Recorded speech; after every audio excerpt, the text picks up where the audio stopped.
নমস্কার, সবাইকে স্বাগত আমার ইউটিউব চ্যানেল ম্যাথমেটিক্স বঙ্গ শিখাতে। আমি অমিত। তো আজকে আমরা আলোচনা করব যে ডকুমেন্টস কী রিকোয়ার্ড রয়েছে এবং সেই সমস্ত ডকুমেন্টসগুলো আমাদের কাউন্সেলিং স্টার্টের আগে রেডি করে রাখা দরকার। ঠিক আছে, অনেকেরই কোয়ারি ছিল যে কাউন্সেলিং কবে থেকে স্টার্ট হবে। দেখো, তোমাদের মোটামুটি খুব শীঘ্রই এটা স্টার্ট হয়ে যাচ্ছে। আমি পরের ভিডিওতে এটা ডিসকাস করছি ইন ডিটেলসে।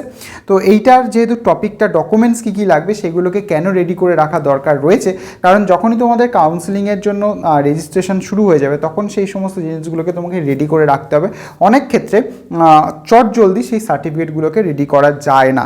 কী রাখবে সেটা আগে বলি, তারপরে কোনগুলোর ক্ষেত্রে জোগাড় করাটা একটু টাইম সাপেক্ষ এবং সমস্যায় পড়তে পারো সেই জিনিসগুলো আমরা আস্তে ধীরে পরবর্তী সময়ে আলোচনা করছি এই ভিডিওতে।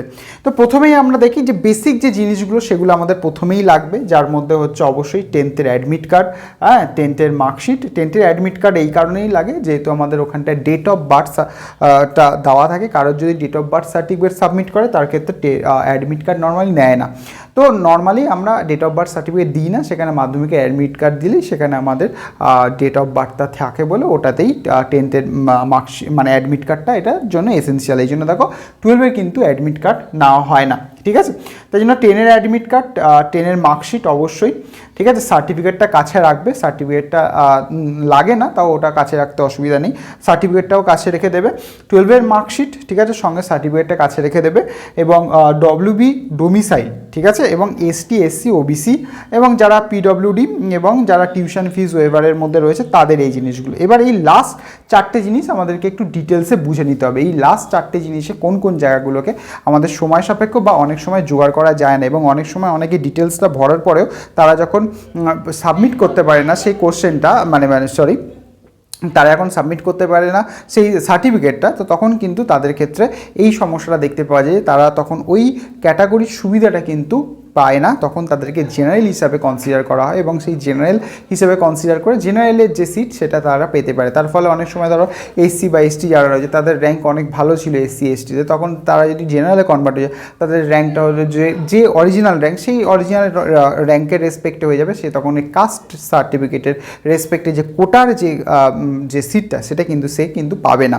তো এখানটায় এই জন্য এই যে SC ST OBC OBC B, এটা যেমন এসসি এসটিদের ক্ষেত্রে, বিশেষ করে এসসিদের ক্ষেত্রে যেটা আমি বলি, তো সেক্ষেত্রে যে অনলাইনে যে দেখার যে সুযোগটা রয়েছে ডিজিটাল সার্টিফিকেট, সেইটা ওবিসি এ ওবিসি বি যেটা আপ টু ডেট, তোমাদের প্রতিটা যে সার্টিফিকেট আছে সেটা আপ টু ডেট করিয়ে নাও। কারণ যদি না থাকে সেই আপ টু ডেট করাটা আপ টু ডেট করিয়ে নাও, পরবর্তী ক্ষেত্রে তখন সমস্যায় পড়লে তখন যদি আপ টু ডেট নিয়ে সমস্যা করে, কারণ 1-2 বছর আগেও আমি দেখেছিলাম যে ওখানে স্পেসিফাইড ডেট লিখে দিয়েছিল, ধরো 22-এর নিচে সে তারা 21-এর লাস্ট, মানে বলতে চাইছি 21-এ তাদের লাস্ট আপডেট হয়েছিল, মানে 21-এর পরের সার্টিফিকেট লাগবে, আগেরগুলো হলে তাদেরকে আপডেট করিয়ে নিতে বলা হয়েছে। তাহলে এই সমস্ত জিনিসগুলো বলা হয়, এইগুলো যদি না তোমরা তখন প্রোভাইড করতে পারো তখন কি হয়ে যাবে, তখন তোমাদের ওই সেই যে কোটা থেকে সেই সিটটা তোমরা পাবে না, জেনারেল হিসেবে কনসিডার করা হবে, সেটাই আমি বারবার বলছি। তো তাই জন্য এইগুলোকে রেডি করে রাখা দরকার আছে, এবং আপ টু ডেট না থাকলে সেটা করতে একটু সময় লাগে। তো সেই জিনিসগুলো তোমরা একটু করে নাও। ঠিক আছে, যাদের টিউশন ফিসের ব্যাপার রয়েছে, ইনকাম সার্টিফিকেট প্রোফর্মা তোমরা না পেলে আমি লিঙ্ক দিয়ে দিচ্ছি নিচের ভিডিও ডেসক্রিপশানে, তোমরা সেখান থেকে প্রোফর্মা ডাউনলোড করে তোমার টিউশন ফিস ওয়েভার হতে পারে। তোমরা যারা ফিজিক্যালি একটুখানি হ্যান্ডিক্যাপ টাইপের রয়েছে, মানে উইকার সেকশন, হ্যাঁ, তো সেই তারা যে সুবিধাটা পাবে, সেই ডিসেবিলিটি যাদের রয়েছে সেই ডিসেবিলিটি সার্টিফিকেট, কেউ যদি মেরিয়া স্পোর্টস পার্সন হয় তাদের ক্ষেত্রে আলাদা করে কোটা থাকে, সেক্ষেত্রে তাদের সেই সার্টিফিকেটগুলো যেন আপ টু ডেট থাকে বা সেই সার্টিফিকেটগুলো যেন ঠিকঠাক রাখা থাকে। এবং লাস্ট যেটা আমরা কথা বলবো ডব্লিউবি ডোমিসাইল।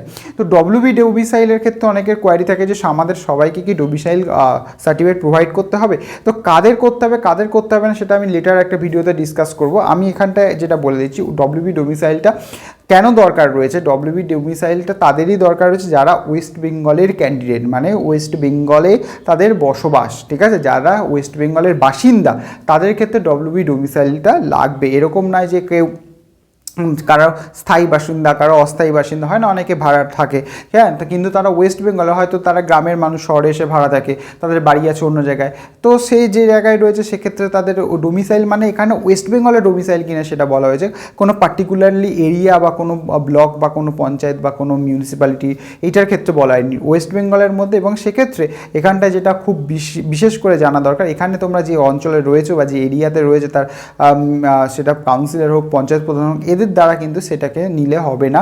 এটা কিন্তু তোমাদের রেকগনাইজড মাধ্যম থেকে নিতে হবে, কোনো ইলেক্টেড মেম্বার সেটা কিন্তু তোমাকে এটা করে দিতে পারবে না, ঠিক আছে, মানে সেটা গ্র্যান্ট হবে না। অবশ্যই যারা সরকারি আধিকারিক যেরকম এসপি, ডিএম বা বলতে পারো আরও ব্লক ডেভেলপমেন্ট অফিসার মানে বিডিও, এসডিও, ঠিক আছে, এই ধরনের যে মানুষজনরা রয়েছেন, যে সমস্ত স্যারেরা রয়েছেন, এনারা কিন্তু এটাকে ইস্যু করতে পারবেন। এরও প্রোফর্মা দেওয়া রয়েছে, wbjee যে নোটিফিকেশান ছিল তার সাথেই অ্যাটাচ করা রয়েছে, তাহলে সেটাকে ডাউনলোড করে তোমরা করতে পারো। নর্মালি প্রসিডিওরটা কী থাকে, লোকাল এরিয়া থেকে তোমাদের যে কাউন্সিলর বা পঞ্চায়েত প্রধান আছে তাদের থেকে লিখিত ডোমিসাইলটা নিয়ে সেটা দিয়ে অনলাইনে অ্যাপ্লাই করার একটা প্রসেস আছে। অনেক সময় এসডি অফিসে ডাইরেক্ট চলে গেলেও একটুখানি ওয়েট করতে হয়, কিন্তু তারাও দিয়ে দেয়, বা এসপি অফিসে থাকলেও সেগুলো দিয়ে দেয়। তাহলে এইভাবে তোমরা জিনিসগুলোকে রেডি করে রাখো, নাহলে তখন দৌড়াদৌড়ি করে সময়টা দিতে পারবে না। তো এই জিনিসগুলো থাকো। আর পরবর্তী ক্ষেত্রে আমি প্রেফারেন্স নিয়ে আলোচনা করছি এবং কী কী প্রসেসের মাধ্যমে আমরা যাবো যখন কাউন্সিলিং স্টার্ট হবে, সেগুলো নিয়ে ইন ডিটেলসে থাকছে। তাই জন্য অবশ্যই লাইক, সাবস্ক্রাইব এবং শেয়ার করতে ভুলবে না। খুব শীঘ্রই তোমাদের 2024-এর জন্য নতুন ব্যাচের ভিডিও ও পুরো একদম সেশন শুরু হচ্ছে, সেগুলোর জন্য অবশ্যই একটুখানি শেয়ার করে দাও, যারা রিপিট করবে বা যারা নতুন ক্যান্ডিডেট রয়েছে 12-এ পড়ে, তারাও আমার চ্যানেলের মাধ্যমে সেই জায়গাগুলোকে যাতে রেডি করতে পারে, তাই জন্য আমি সবার কাছে পৌঁছাতে চাই। তাই জন্য তোমাদের যদি ভালো লাগে লাইক, সাবস্ক্রাইব এবং শেয়ার করতে ভুলবেন। তো দেখা হচ্ছে পরের ভিডিওতে। তো till then take care, good by.